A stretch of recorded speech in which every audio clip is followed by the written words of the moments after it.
Shalom, saya Adventinus Bernardianto dari kelas C akan menceritakan cerita mengenai kisah Nabi Yeremia. Berikut kisahnya.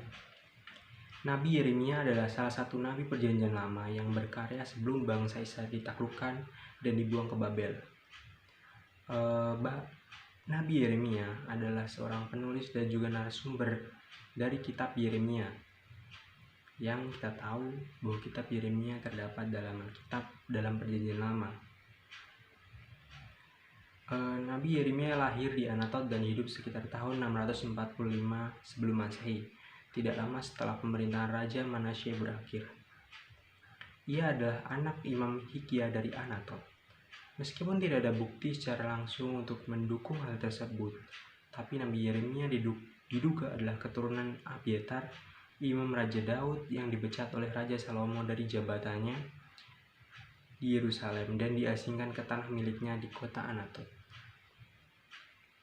Menurut keterangan Alkitab, Yeremia dipanggil sebagai nabi ketika ia masih muda dan belum pandai bicara, yaitu pada masa pemerintahan Raja Yosua tahun 627 sebelum Masehi. Yeremia melakukan tugasnya sebagai nabi selama pemerintahan 5 raja Yehuda, yaitu pada masa Raja Yosia, Yoahas, Yoyakim, dan Zedekiah. Pada masa Yeremia mulai berkarya, kerajaan Asyur mengalami penurunan kekuasaan. Keadaan ini dimanfaatkan oleh Yosia, Raja Yehuda pada masa itu untuk melakukan pemberontakan. Yosia juga menggunakan kesempatan tersebut dengan membangun pusat religius untuk umat Israel.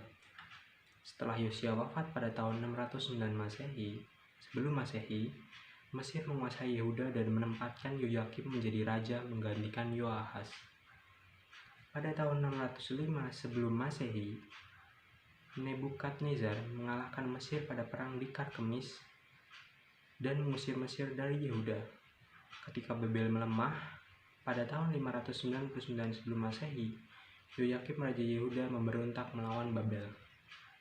Babel kemudian menyerang Yerusalem dan menaklukkan kota itu pada tahun 598 sebelum Masehi. Setelah Yoyakim wafat, Yoyakim dinobatkan menjadi raja, namun Nebukadnezar membuang raja muda ini ke Babel dan mengangkat Zedekiah menjadi raja. Pada tahun 589 sebelum Masehi, Zedekiah mengadakan perlawanan, namun tetap kalah dan menyebabkan kota dan bait Allah dihancurkan oleh orang-orang Babel. Secara garis besar, pada masa baktinya, Yeremia menentang dua kejahatan pada zamannya.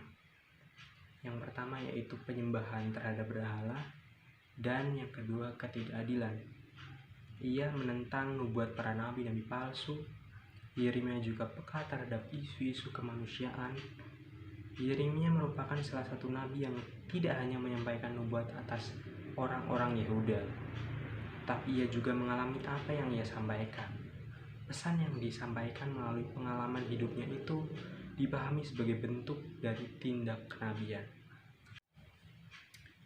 Yeremia adalah salah satu nabi yang masa pelayanannya cukup panjang. Dia hidup pada zaman 6 Raja Yehuda dan menyaksikan sendiri 3 kali penyerbuan Babel ke Yerusalem, hingga kejatuhan kota itu tahun 589 sebelum Masehi. Setelah itu, walaupun tidak dibawa ke pembuangan ke Babel, dia dipaksa oleh orang-orang sebangsanya untuk mengungsi ke Mesir. Meskipun ia memperingatkan mereka untuk tidak melakukannya karena melawan kehendak Allah. Baiklah, seperti itu saja kisah mengenai Nabi Yeremia.